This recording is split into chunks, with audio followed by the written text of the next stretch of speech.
I needed a rubbery gasket type material to put inside of this truss rod channel to keep this thing from rattling around inside of there. And I had no idea what to get. So I got this blue RTV Permatex because I know the name Permatex has been around for a long time. Name you can trust.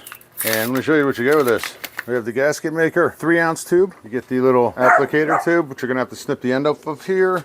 I am gonna use this applicator tip because I'm probably only gonna use this once. And let's see, pull the cap off of here and you can see it's a sealed container on here, and you've got the tip on here to puncture it. So let's take a look at this stuff, see what it looks like. There we go, we're punctured.